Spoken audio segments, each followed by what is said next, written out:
I was in LA for a foray, and I was wandering around in one of the canyons looking for mushrooms. Two people came up to me and they said, do you know Gary Linkoff? And they said, well, they needed Gary Linkoff to help them find the fly agaric, Amanita muscaria, which they knew grew in that canyon. They were preparing themselves to leave the planet. And they said, well, they thought the muscaria, the fly agaric, would show them the way. They continued to talk, and I told them, that's who I was.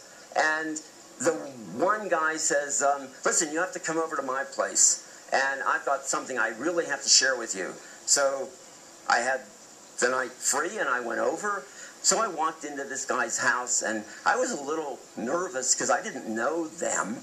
And he has a refrigerator full of drugs. I mean, like, he didn't have any normal food, like no loaf of bread, no butter, nothing, just drugs. And he had a couple eggs. And he had guns all over his wall. Now, I live in New York City, and that's not the sort of thing we have on our wall. We're not supposed to have handguns. Plus, there were a lot of dogs in the neighborhood barking their heads off, and they sounded angry. So this was, like, not a good scene. But he said, you're here, and you have to share this with us. So he makes up this thing with magic mushrooms, which I had not had, and I eat them, and then he sits me down on a sofa, and he says, just stare at me. And his entire living room, within a half an hour, turned from a multicolor into a kind of a desert gray. And he turned into a wolf, sitting there staring at me. He said, you look apprehensive. Is there a problem? And I said, I couldn't begin to tell you what the problem is, but I was thinking, this is the last day of my life, and this is like ending.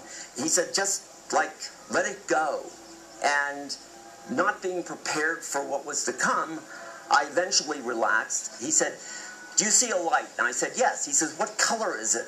And I said, white. He said, well, are you going to follow it? I said, do I have a choice? And he said, well, that's what you should do.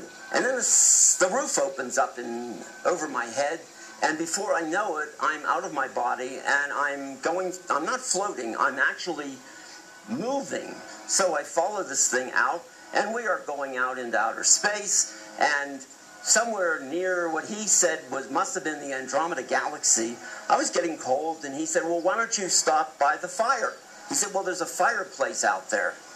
Okay. So I found it and sat down. I got warm. And I kept traveling, and after I don't know how many hours, he said, do you want to come back? And I was thinking, well, it's really nice out here. Why would I want to go back? But he thought it was a good idea. And so I started coming back, and re-entry wasn't as difficult as I thought it would be. And there was LA, and then there was the street. And there was this one house with a big hole in its roof. And I said, that must be where I go. And I looked down, and sure enough, there I was sitting on the sofa. And it was just a matter of getting whatever it was of me out there back into that body. And that was essentially the whole night. And he wasn't a shaman. He wasn't a healer. He wasn't some kind of mystic guide.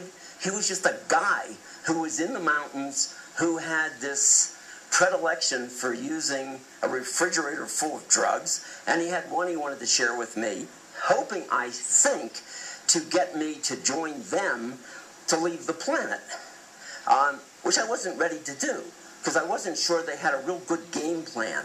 Now, hey, that might be an interesting thing. Could you go through a wormhole with the mushroom and find yourself on a planet like Earth? It sounds like fantasy, whatever, but as I keep telling people, yesterday's science fiction is today's science, and things that we didn't think were possible are possible. It's just a matter of partially technology, but largely imagination.